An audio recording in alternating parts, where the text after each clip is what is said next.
Good evening. I think we know each other, but for those couple people who don't, my name is Don Ottenhoff. I'm the director of the Collegeville Institute for Ecumenical and Cultural Research, and it's my pleasure to welcome you here this evening. And it's my pleasure to introduce to you our lecturer for this evening. The historical study of everyday life in different eras has become a growth industry. I don't know if you've noticed this. You can now read monographs on everyday life in early America, ancient Rome, medieval London, Victorian England, traditional Japan, ancient Egypt, and the list goes on. Why this relatively recent interest in the everyday? Clearly, it's an outgrowth of the social history movement, the recognition that an account of any pastime limited only to political developments and military engagements misses important details about commerce and society. But such purely political military history has also missed the story of how most people lived out their lives under different circumstances in different historical eras. The interest in the everyday also reflects, I think, a growing interest in the important ways of life, in the importance of ways of life, of the mundane and of the local. Now, those of us who keep our eyes on developments in Russia track the many moods and maneuvers of President Vladimir Putin, and we do so with the same intensity as we once watched for and tried to decipher signals emanating from the leaders of the Soviet Politburo. Obviously, Putin is a very powerful man, and as are the oligarchs who surround him. But life is also being lived out on the streets of St. Petersburg and in Moscow, in apartments and businesses and educational institutes, and that life is at least as interesting, more interesting, in my opinion, than what's going on in the circles of power. Here to tell us something about life in modern Russia from a citizen's perspective, the title of tonight's lecture is Dr. Natalia Pecherska. But don't let the unassuming word citizen in the lecture's title for tonight deceive you. Dr. Pecherska is no ordinary resident of St. Petersburg, her hometown. Dr. Pecherska is the rector and founder of the St. Petersburg School of Religion and Philosophy, the first, and I think still only, there's more now, non-state related, non-church related, accredited institution of higher learning established after the fall of the Communist Party in Russia. No small feat. She is also the editor-in-chief of that institution's publishing house. Dr. Pecherska holds a PhD in mathematics and has published many articles in her field. Since the founding of the St. Peter's School of Religion and Philosophy, she has published an even longer list of articles on a wide range of issues relating to religion and philosophy, and particularly on the two subjects of the relationship between science and religion, and the interface between public education at all levels and the teaching of religion. She is also a vigorous, one has to say tireless, editorialist and organizer of scholarly conferences. Dr. Pecherska has received numerous awards and grants, including a Fulbright Award for study in the United States. And this is only a small scratch in the surface of Dr. Pecherska's vita. Clearly, she is not only a citizen of Russia, but a citizen who brings considerable analytic skills to her observations of everyday life in her country. Please welcome Dr. Natalia Pecherska. Natalia.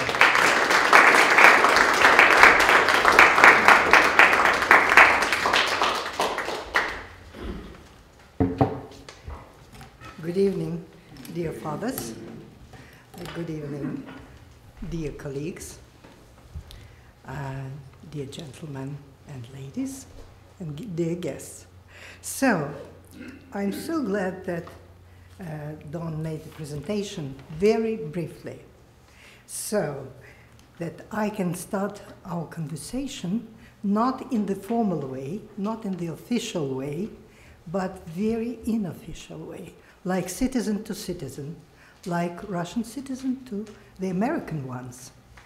And so my presentation will have something like 3 parts, and I will make a small introduction, which you will watch the video, and we have the opportunity to discuss and also to raise questions. So, do you hear me well? A little bit louder? Yeah. Good.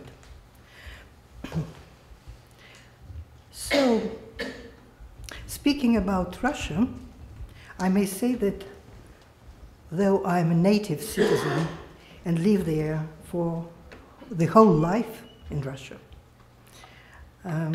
I see that I have lived in 3 different countries.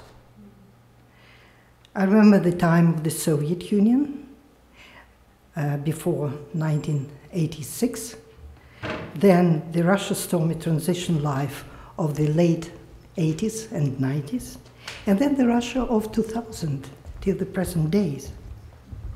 The country where freedom was freely assumed by the younger generation nowadays, and welcomed with the satisfaction mixed with caution by those who remember the Russia of the past, and resented by those who have never broken with the authoritarian past.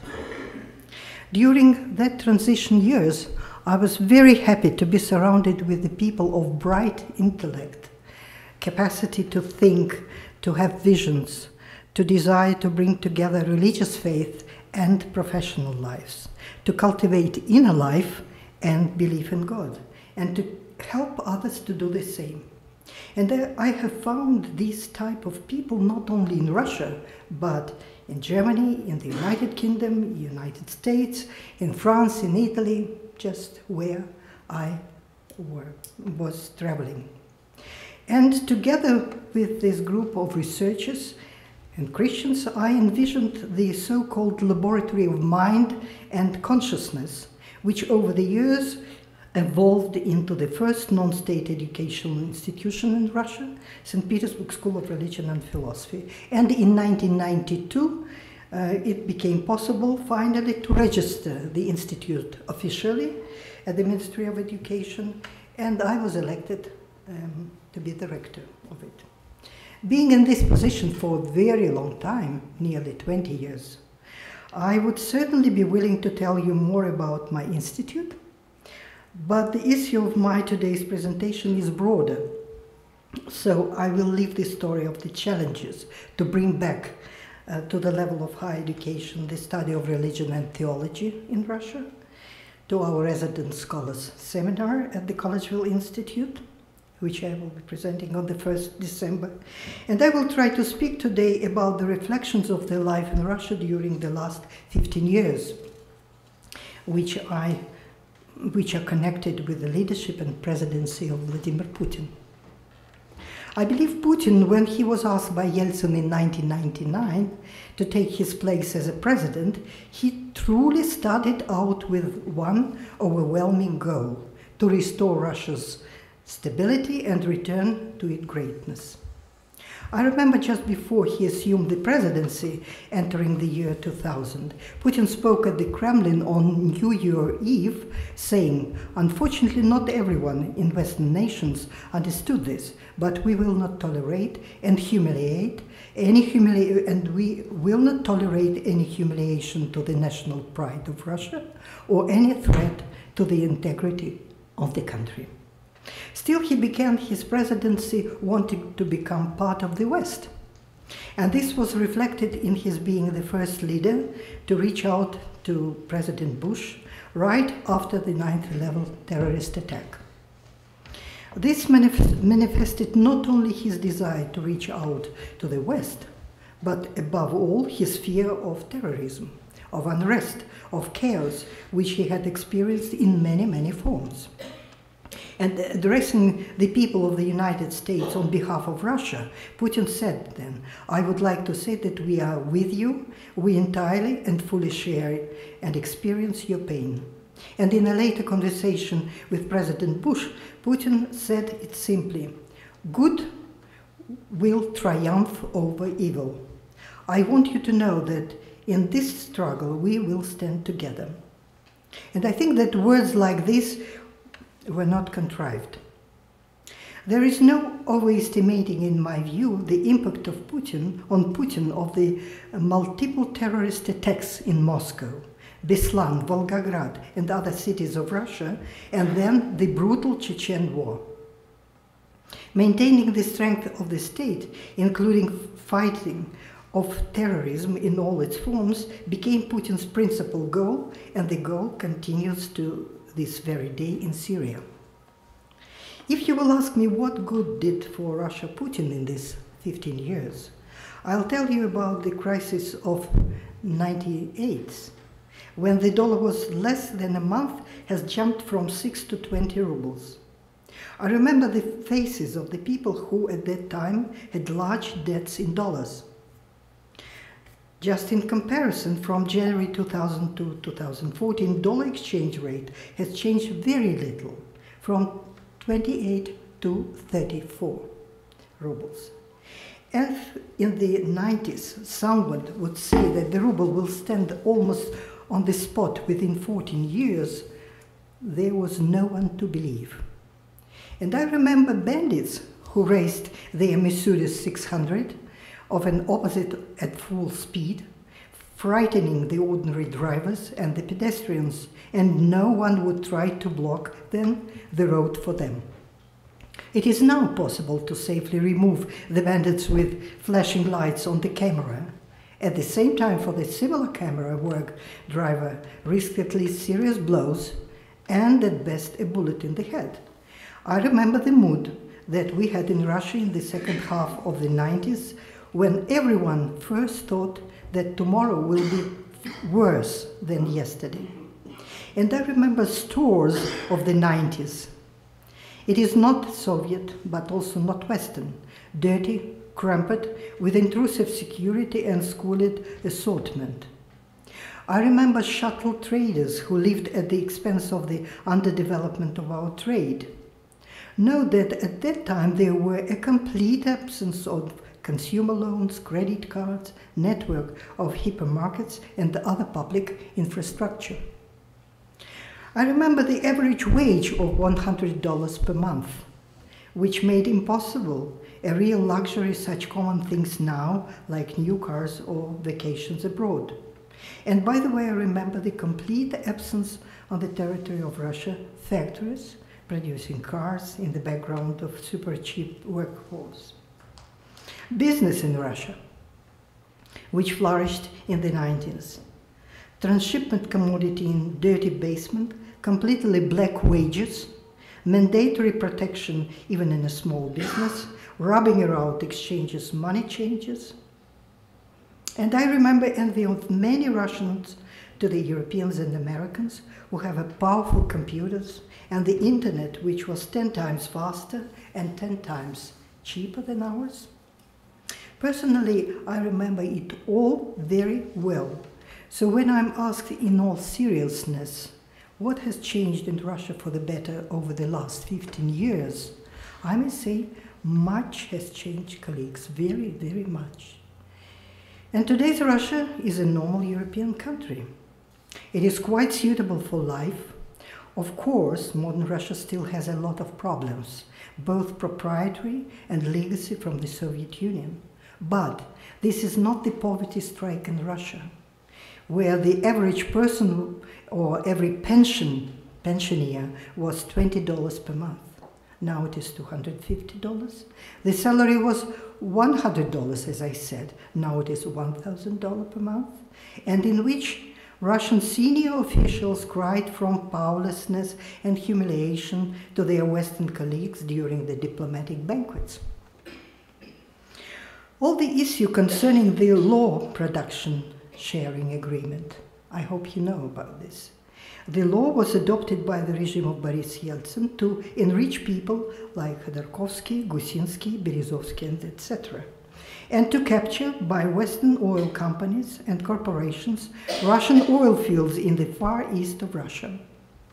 Under this law, Russian deposits of natural resources were located in international jurisdiction, so on the surface of Russian Federation, but under the international jurisdiction. That was a huge number of fields which were outside Russian jurisdiction, and money for the extraction of Russian oil came not in the budget of the country, but went to the accounts of foreign banks and oil companies.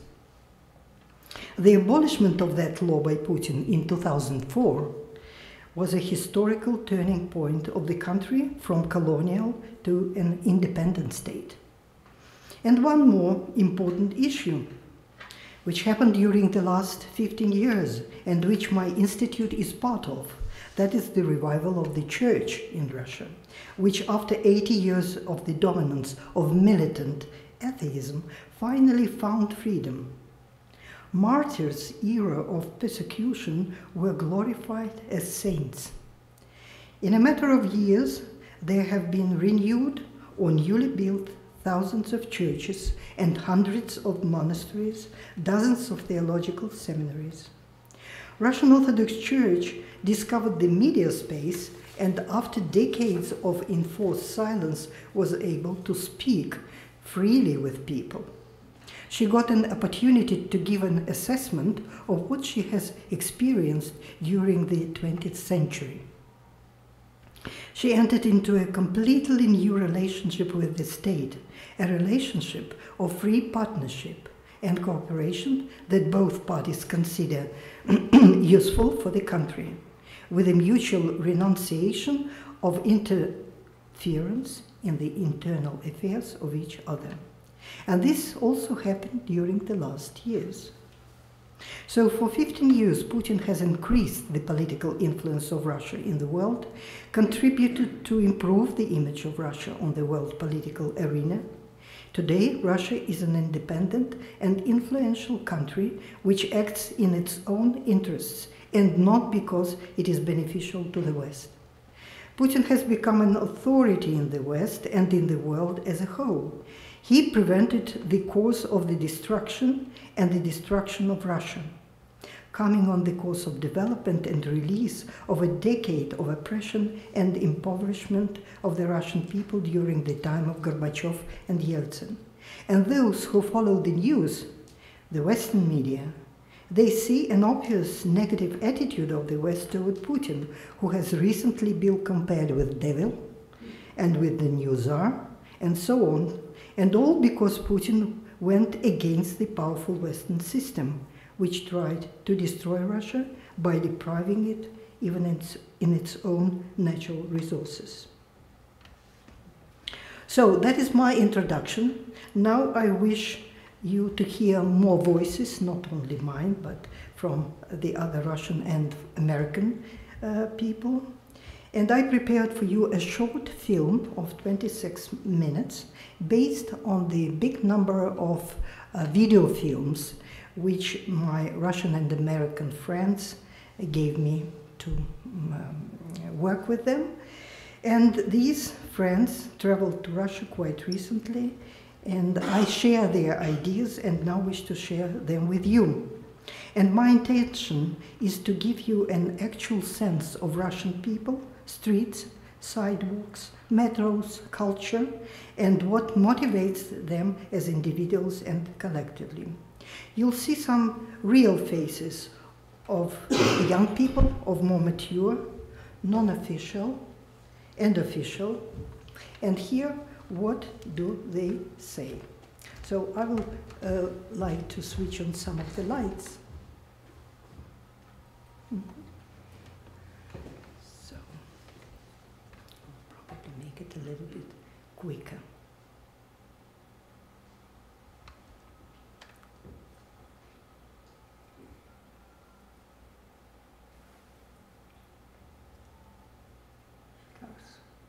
Hopefully it goes. Is it? Technik.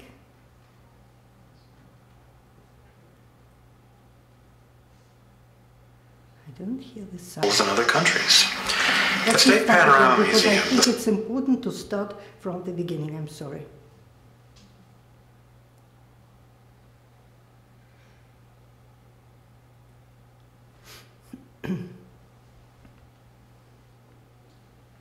We were working hard with the media here at the university to make all this possible to see.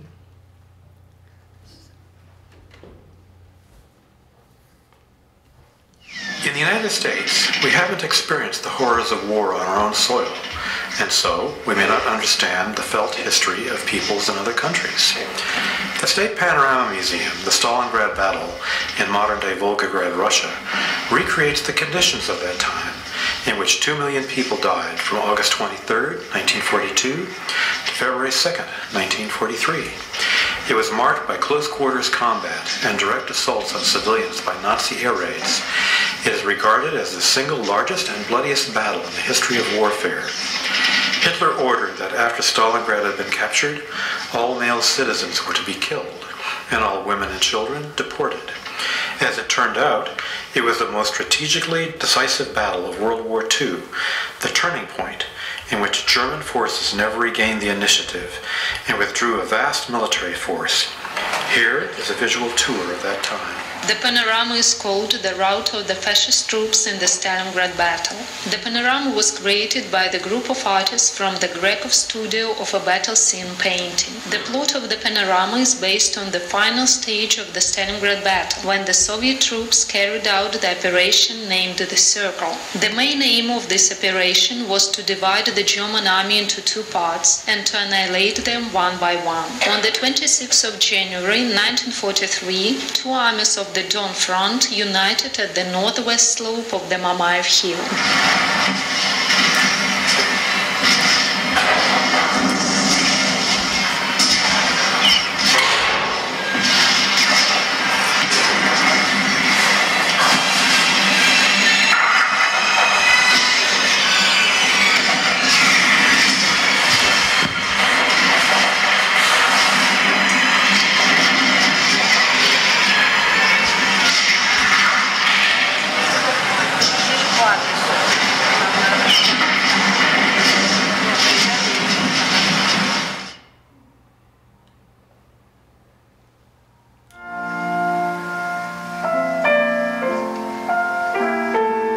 Motherland Calls is a statue in Mamayev Kurgan in Volgograd, Russia, commemorating the Battle of Stalingrad, in which 2 million people lost their lives defending the city.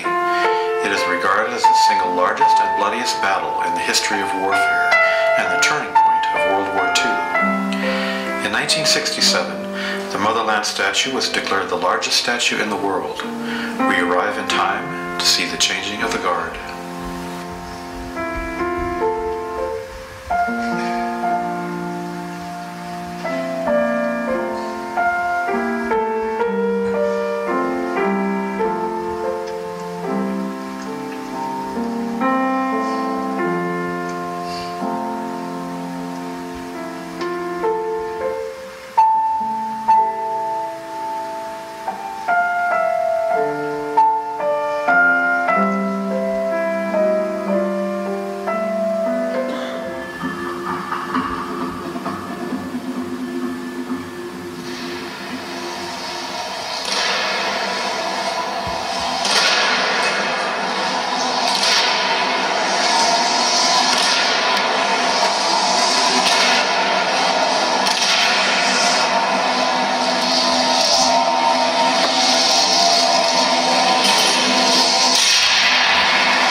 So we'll see now something that happened in the present day Volgograd, before Stalingrad, just in the... During World War II, Volgograd, Russia witnessed the bloodiest battle against the Nazis.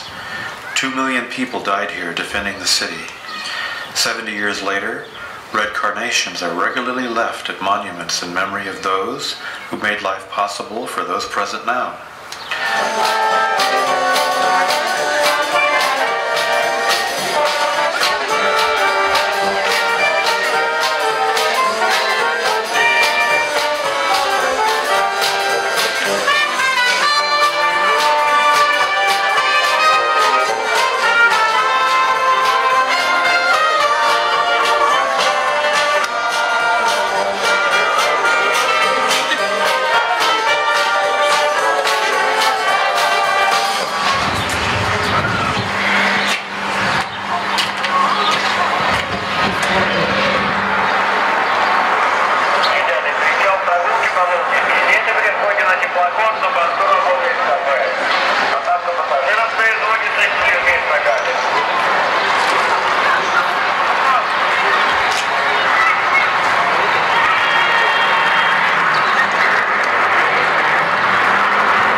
So now we shall...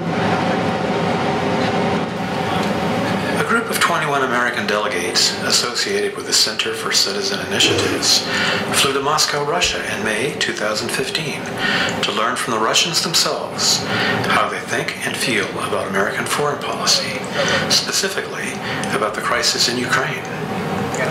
On the flight from Helsinki, I was most impressed by the lush green landscape. It is like this across all 11 time zones in Russia. The area surrounding Moscow itself is not the ecologically exploited landscape I had somehow come to expect. Nature finds its way in this city with a number of large green parks, and as you have seen, Moscow's airport is surrounded by trees and greenery. After checking in at the terminal, we were taken on a tour by bus into the very heart of Moscow. Our guide gave us an overview of how people in Moscow live and how their lives have changed since moving from communism to capitalism. From our hotel, we navigated the Moscow subway system, which requires a guide at first. Eventually, we emerged at Red Square. Cabin crew, take your door positions.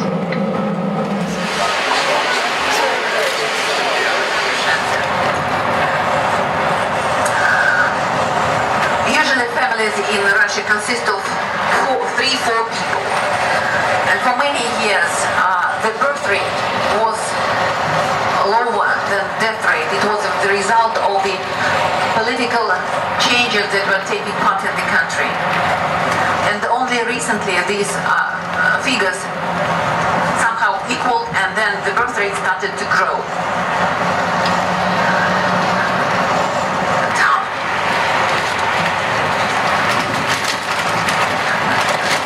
If you pay attention to the cars that surround us, you will see that most of the cars are mostly foreign made. Like Americans are crazy about big cars. Although downtown and in the city it's always difficult to park them. And we practically do not have parking lots in the living areas. But that does not stop people from buying new cars, and majority of the credits taken in the banks are arranged specifically to buy a new car. During the Second World War, trains with soldiers were going to the front exactly from this railway station. Recently, on Victory Day, we had a march of the people who had someone who perished in the Second World War. So this is Tverskaya Street, which is the main street of Moscow.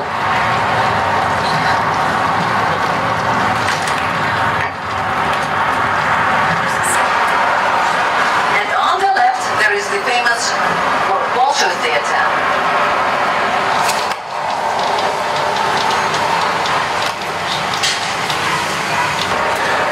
In front of you, there is the notorious KGB building.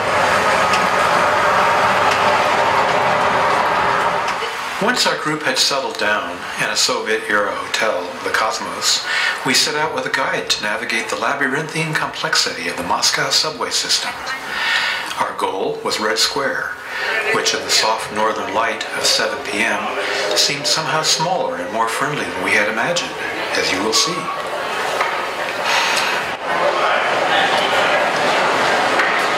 go up and down again. We're going up and down.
There is no voice cover for the Red Square, so I will give some this.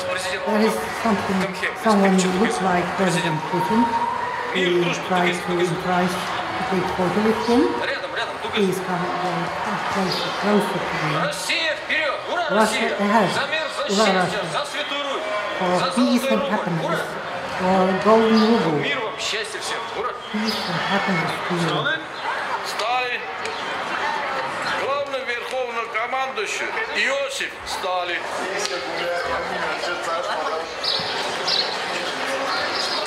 So, in the past decades, quite recently on the 17th anniversary of the end of the Second World War, the ominous perils of gigantic missiles, tanks, military forces, armaments, and all types of what you have seen probably at American TV. So that is the panorama of the Red Square. You see the Kremlin walls. The Kremlin walls are as old as 1150. Different buildings of the Red Square. And besides the wall, you see these yellow buildings, which are the residence of the government. And now you see the building which was actually elected by Stalin, and it is the tomb of Lenin.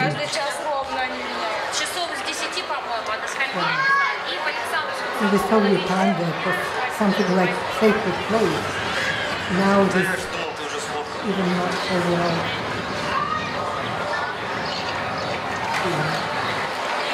All these buildings are the buildings, now you see the very famous Symposium, up close showing the remarkable design and craftsmanship of this world.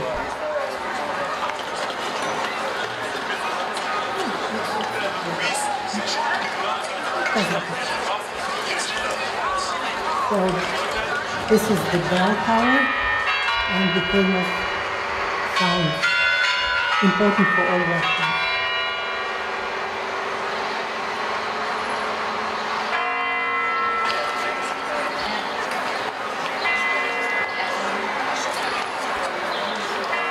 And now we shall move from the Red Square, from the center of the city, to more ordinary places where you can see some shops where the people are buying food, and you will be acquainted with these young people. The closest stores right to where they live. Same about us. Right now we go to one of the closest stores here in Moscow, not far from Dmitrovskaya metro station at Rustaveli Street, where we live now.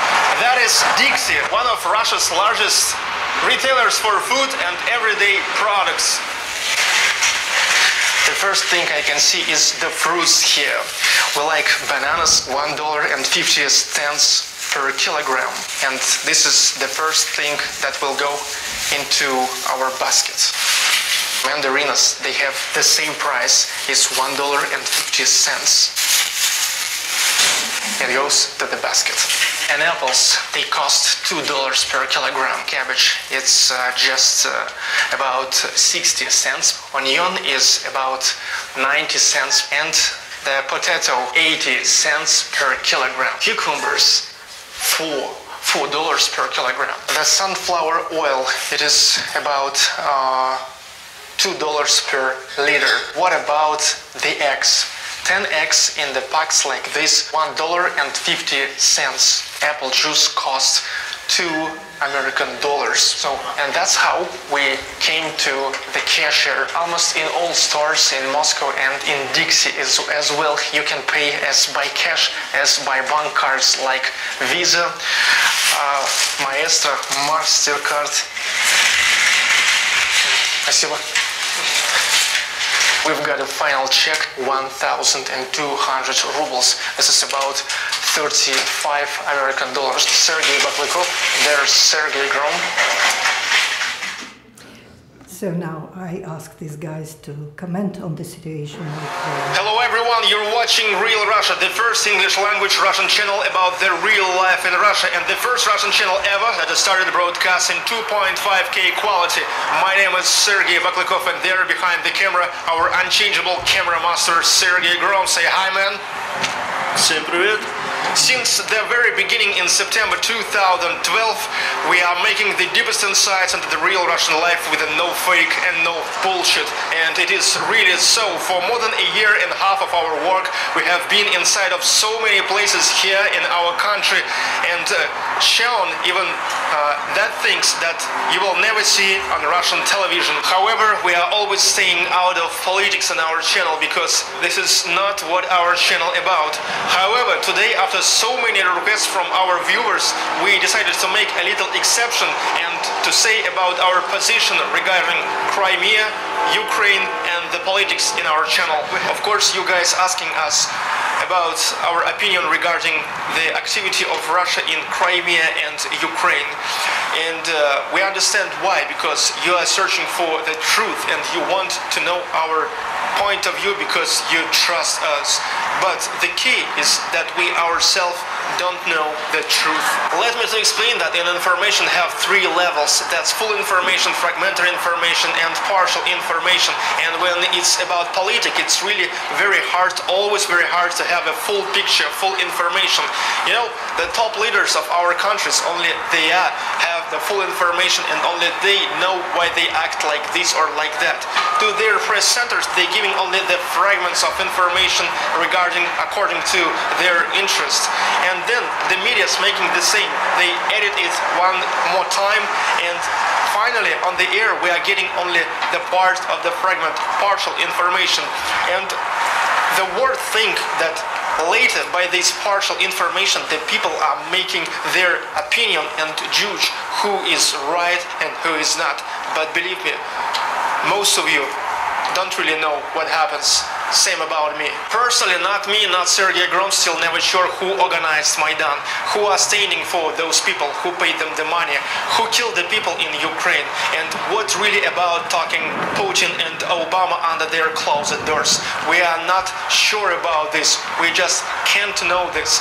And we are really not sure if the countries that now judge Russia is really care about the human rights of people in Ukraine or they just follow for their interests. It's all very big questions. And what about people even in Crimea? A part of them wants to join Russia and a part of them wants to live in Ukraine. So we also follow for the news from the different resources from the outside of Russia as well, and the information everywhere is so much contrary. So we really feel that we don't have full information. But what we definitely know is that here is a very big geopolitical game of the governments, and we, real Russia, want to become the media puppets in this game. That's why we stay outside of politics and have our own way in making the peace between Russia and the whole world. And we really believe, we already said about this and said before and will say now, that we are for the peace in the whole world. We are thinking that we all are the children of the one big world, because when the universe, the nature, or the gods, call it whatever you want, created this planet, it was created just as a one single world. And we are still one single world. Please remember this. And please never judge the whole nation by the acts of its government. So now we will hear some more mature people. Do you have any thoughts about the possible strategies that the U.S. and Russia could adopt to avoid a real confrontation in Ukraine? Well, I think that it's a mutual problem in the sense of, let me give you the Russian view. You probably know a lot about the American view. The Russian view is that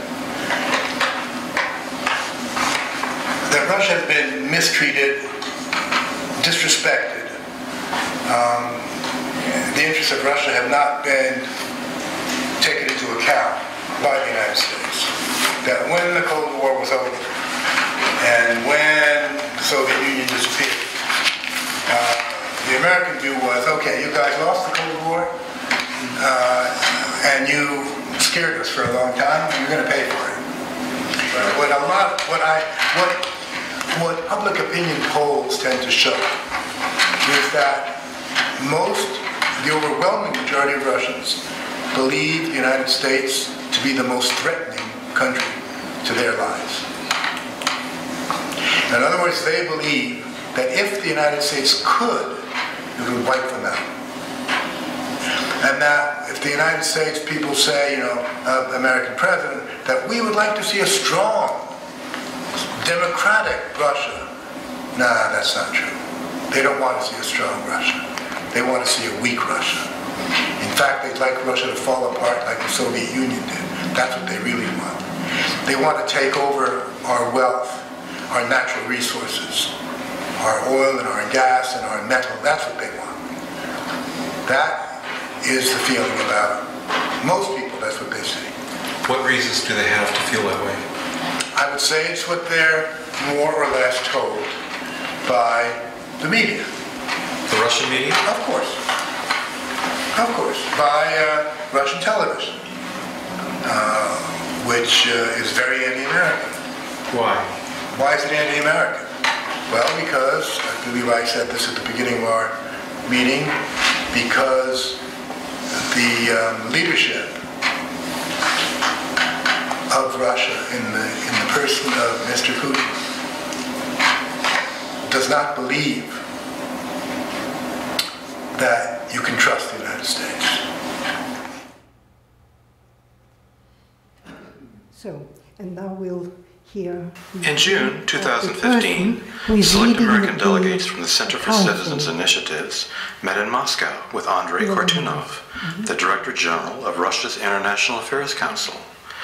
Council activities are aimed at strengthening peace and solidarity between peoples, preventing international conflicts, and crisis management. I had a few questions for him. What kinds of misconceptions would you like to correct that have been propagated in the American media?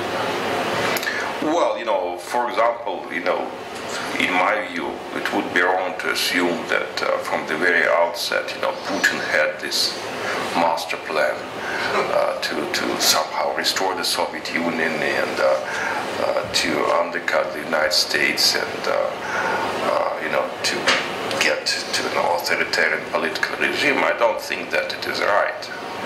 I think that Putin was sincere when he called President Bush after 9/11 and when he offered his assistance and cooperation. I think that Putin's agenda was quite integrationist, and then it was overtaken by events. I also disagree with the idea that we all lived in a nice world where everybody followed rules the game, United Nations resolutions and international law until Ukraine, and then suddenly, something went wrong, and the Ukraine's crisis ruined the international system. I think it's not the case. We should dig a little bit deeper, and we should not forget about what happened in places like Yugoslavia or in Iraq. And again, I don't want to label the U.S. foreign policy, but let's face it, we all participated in this gradual erosion of the international legal system. Some contributed more, some less, but it's not the point. The point is that you cannot limit the problem to Ukraine, and you cannot limit the problem to just one man. The problem is much more fundamental, and it needs a more comprehensive approach. It does mean that I'm not critical. I am. I think that we on this side also made many mistakes. I'd like to hear And what I dislike about the U.S. discussion on these issues, the discussion is focused on how to punish Russia and how to make life for Mr. Putin harder. I understand the emotions, but it's not the problem. The problem is how to solve, these issues that we have to confront right now. How to make our world safer, how to make international relations more stable, how to reconcile different visions, different interests. And this is the issue. We should think not about how to punish. Maybe someone has to be punished, but it's not the ultimate problem that we have to deal with. People do have common sense. And if you get to this country, whatever they say about the US government policies, they still go to see, Hollywood blockbusters. They like to wear American jeans. They would like to listen to American music. There is a lot of, they have iPhones and iPads. There is a lot of American cultural influence in this country. So I would not overestimate the current rise of anti-Americanism in Russia. It exists. It is something that we have to deal with. But I don't think that it is really a kind of existential problem that cannot be resolved. So, to what would you attribute it? Well, I think that, of course, you can attribute it partially to the official propaganda, which is powerful, but you can attribute it to some American actions, which were a disappointment. For example? Well, for example, if you take a couple of American engagements in various parts of the world, which led to humanitarian disasters and to terrorism and to collapse of states. Also, I think the perception here is that the United States does not treat Russia fairly. For example, when they talk about Minsk agreements, whatever happens, whatever problem emerges there, Putin is to blame. I haven't heard any official criticism of Ukrainian authorities coming from Washington, D.C. They also have problems, these are not angels sitting in Kiev, but no one seems to notice that, which suggests that Americans are not necessarily objective in the judgments that they make. Perhaps because they've been misinformed? Well, probably because they were misinformed. Yeah, I agree. That might be the conclusion. But again, I think that this is not something that cannot be resolved. It depends on our patience, commitment. It depends on, our readiness to invest time and effort. And that's why we're here in Russia, to find out the truth from you. Well, I'm not the ultimate source of truth. I have my own opinion. And that's what we're seeking, yes. And my opinion is also biased in certain ways, of course, because I happen to live here. But nevertheless, I think that pluralism is important. I think some kind of humility on both sides is important. We should be ready to to accept that we make mistakes, but that shouldn't prevent us from going on and trying to find the right answers to the questions that we have. So let's keep trying. You know, so many people discouraged me from coming to Russia because of misperceptions they had about it, and I'm amazed at how healthy people here look, how well dressed they are, how kind they are. I'm really impressed with Russia so far.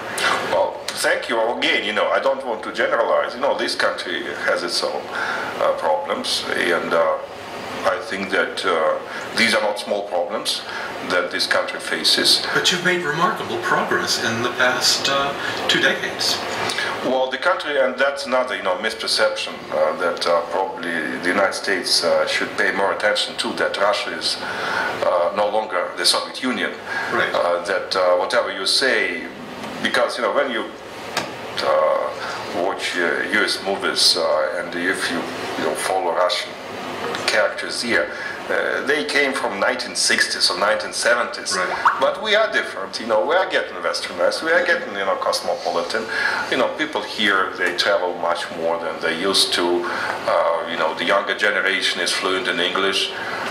Many of them got their education abroad, or at least got their education of Western standards.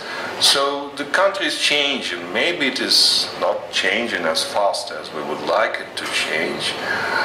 Maybe the change is uneven, but it is changing, and we should have patience, and we should have some kind of understanding of this very radical, very profound transformation that the country and the people are going through. At least that would be my suggestion. I understand that Americans are impatient, and the Russians are also impatient, and the societies are impatient generally, but nations do not change overnight. So thank you for hearing, for watching. I think it was instructive and informative, this film. And to sum up, to finish my presentation, I wish to stress that probably the majority of Americans should really know 3 specifics about Russia. And these are: Russia is a reality in itself and cannot be melted into a marketplace for Western products. Once a foreigner visits Russia, the Red Square in Moscow, the Hermitage in St. Petersburg, reads Dostoevsky, listens to Stravinsky music, sees Russian arts, eats Russian food, marries Russian woman, one submits that Russia indeed is a reality, which cannot be modified either by Western sanctions or militarism. Putin's new Eurasian Union for the first time rejects the Huntington thesis that indeed Christian country can relate it with Sino-Islamic nations. And I wish to pronounce, maybe it's a little bit too harsh in this auditorium, but there was no appreciation of Putin's saved the USA from the red line. It said the Syrians were using chemical weapons. Now all admit it is ISIS and not Syria. And that is the Russian investigation. And lastly, the American people should understand that Russia is not a threat to the United States, but a partner, always ready for cooperation. So thank you for your attention, and now I think we can speak with questions and continue our discussion. Thank you.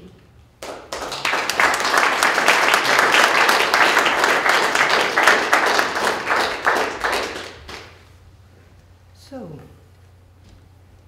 please, Father Kilian.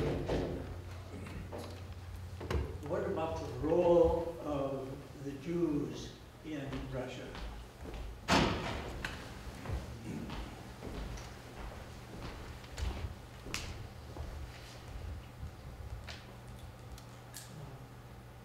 will be capable to work with this. Oh, maybe it will work. Does it work now? No.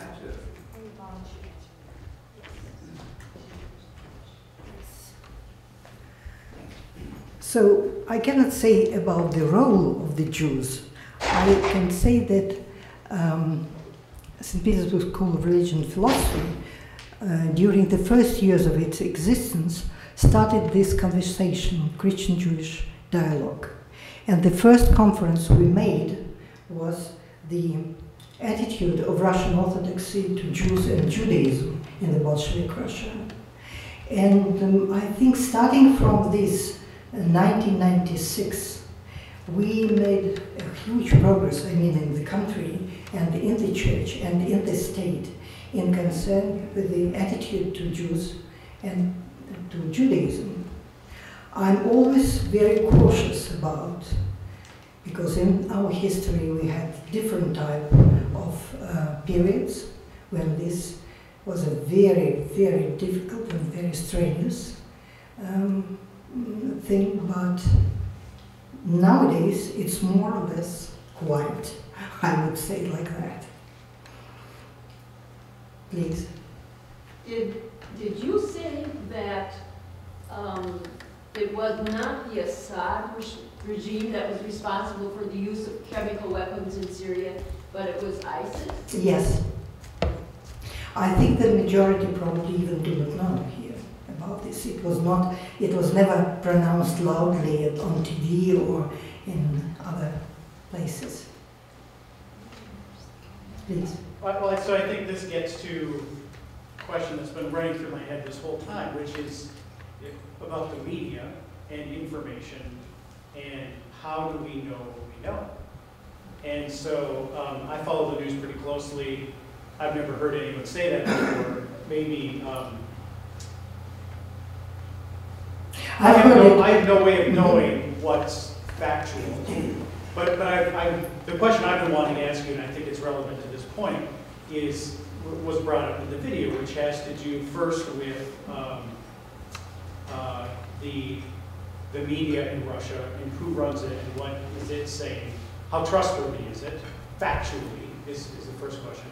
It's not as if the media in the United States is perfect, and the second question I have, and I apologize for admitting my own ignorance, but is Putin democratically elected? That's my other question. So, the first question about the media and how trustworthy it is, you probably understood from what you have seen and what you have heard that there is no trust. But at the same time, the people are hearing, watching day and day after day. And so finally they got some messages which they are reflecting and taking as their own. But in general, I think journalism is dead in this sense. There is everywhere propaganda, not information. We cannot now understand why is it, but it's the fact. At least in Russia, that's absolutely true. Maybe the same in the United States. That is part of the information, part of the answer to your question. The other thing is that you're asking whether Putin was democratically elected. No, it's evident. And I think that starting from 2011, we're again looking for a new period in Russia. Maybe it will be fourth Russia in my life, which I will be living in. So democracy is not the issue in my country. If the people believe that the media is untrustworthy, where do they get their information? So that is a reflection in the reflection. So the people who are watching, they are believing that what they're hearing is trustworthy information. My interpretation, I myself do not believe. And as you have heard, the others also do not believe. But there are are a majority of people, mostly the people of the aged people. They believe and they are very proud of Putin's actions, and they feel that that is the right way to go. So it's difficult to reflect upon what is truthful, what is not truthful. You have heard how separation, how information is separated. So, please. I recall in the year 2003 when the United States was drumming the beat of war to start the action in Iraq, and I guess Jeanette Clancy here was one of the few people who gave voice to opposition to the American adventurism over there, and it was and when I turned on the news or read the newspaper or the New York Times, I could not find any substantial pushback to what the Americans were doing in Iraq.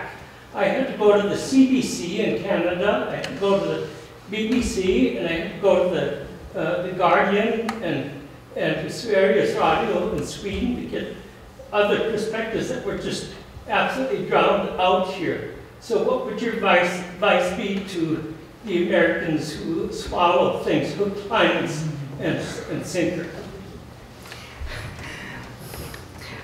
I cannot probably answer this question, because our source of information, your source of information, were absolutely confronting probably.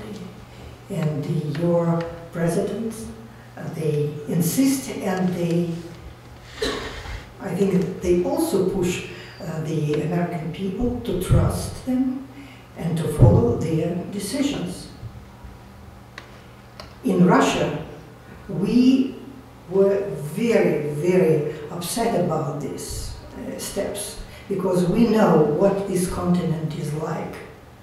I think that Russian politicians and Russian people even know it much better, even in our daily life, you know, because nowadays there are lots of people who are migrating from the former Russian republics to the center of the country, and they have the same mentality of the Muslim, of the Islamic people, and so these are our basic daily life, and we know how delicate is the problem, and to go and to interfere, to settle their democracy. Okay. This is not a question, but it's a memory that was triggered by something in the film. When we were in Russia 3 years ago, I was overwhelmed with the realization that the Second World War and its devastation looms much larger in the Russian consciousness than it does in ours.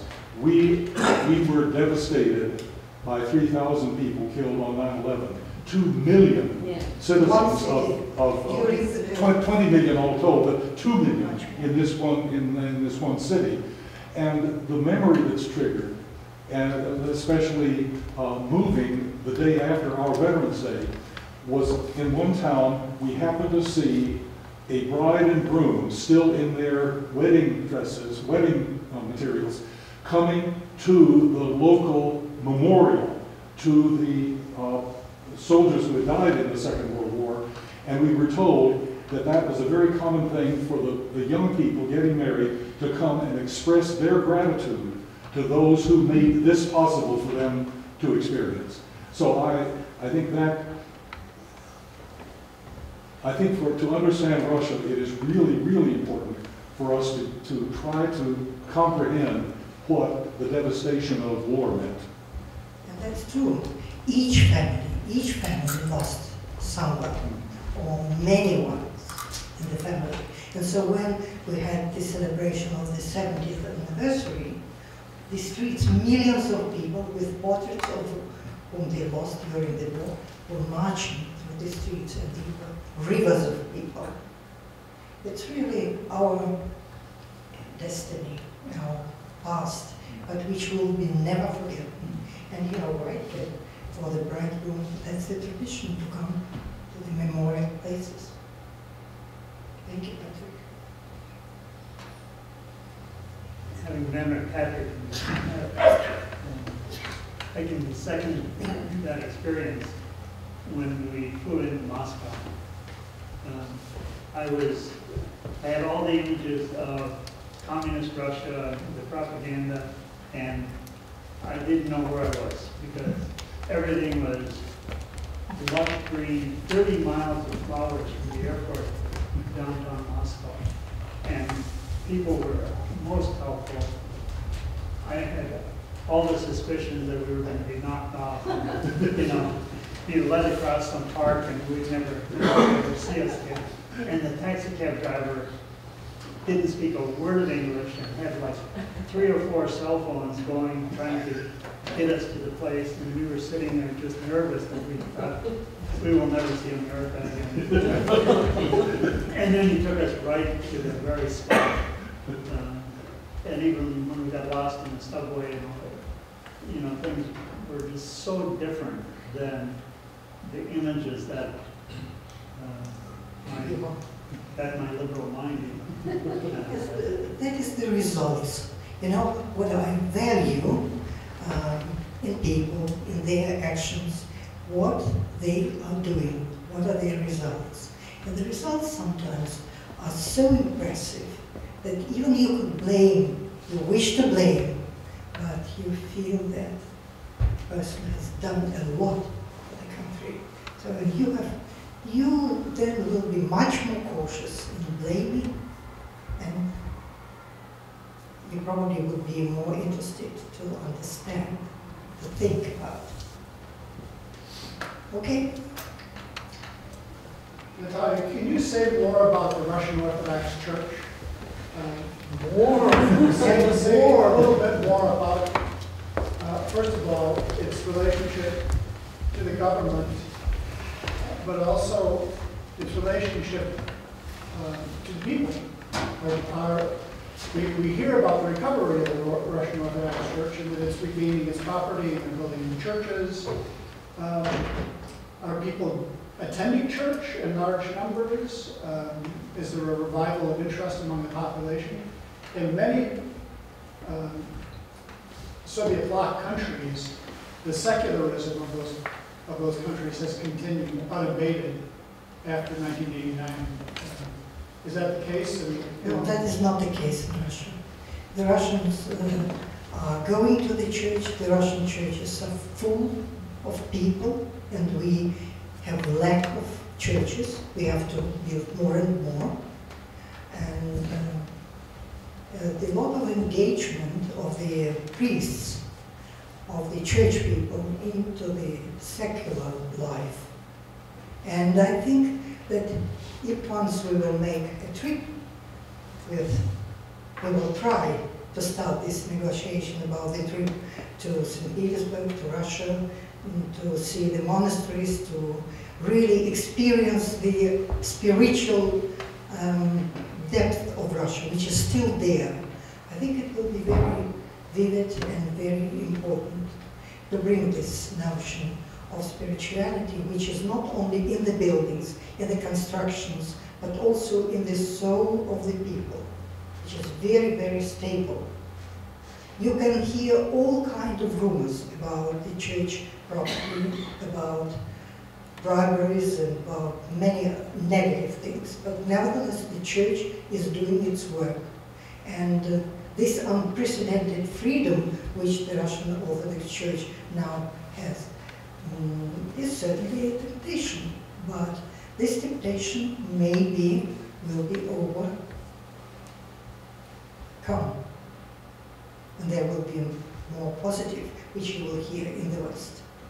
Because we are living in the church, that is our life, and services which are at the churches, they are really now on a good level, and the priests are preaching, and they are speaking not old-fashioned language, but they speak a contemporary Russian language which can be heard and understood by the young people. Because in the former time, the priests were not preaching during the service. The service was going without preaching. So now it is a very important part of every liturgy or the other service. Is there a final question for Natalia? Yes, Joe. I'm cautious about this. There, as I understand the public dialogue, there's an emphasis in Russian leadership to typecast the West, and particularly the United States, as not only standing for political challenge, but also cultural challenge. And I'm wondering if you could look at this cultural side of it, something that I struggle to try to understand. What is it that in Russia today is encouraging a focus on the cultural uniqueness of Russia as opposed to the West? And is that part of this long historical intellectual struggle inside Russia to decide, are they part of Europe or are they an autonomous entity? I wonder if you could speak to that. So the cultural life is going fast.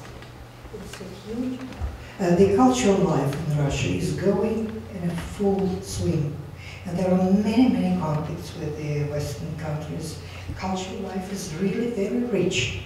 If you are speaking about particularly Russian culture, how it develops, I may say that nowadays there is a kind of breakthrough, you know, because the young people have to be probably more educated, probably more trained to learn Russian culture, because they are looking more attentively to the Western countries. And so it is prevailing still in the cultural tendencies. But we're trying to not to lose all this cultural background, which is really very rich. And so the cultural life is very... So those who were in Russia, you probably visited the concerts and museums, and they are open, and there are lots of people there, and not only the Westerners, and not only the foreigners. A lot of Russian people are coming, visiting, learning. So it's going on. The churches were packed. The churches are packed, that's true. Okay, Patrick, that's the last question. You're saying that the young people have been looking west. I think Joe's question seemed to me to be saying, is there a sense in the leadership that that is dangerous, that somehow that it's not just that we must recover Russian culture, but that we must recover Russian culture in order to eliminate this Western influence? I was thinking, is there still in Russia the debate that was started by Peter the Great, who built his St. Petersburg so he could look to the West?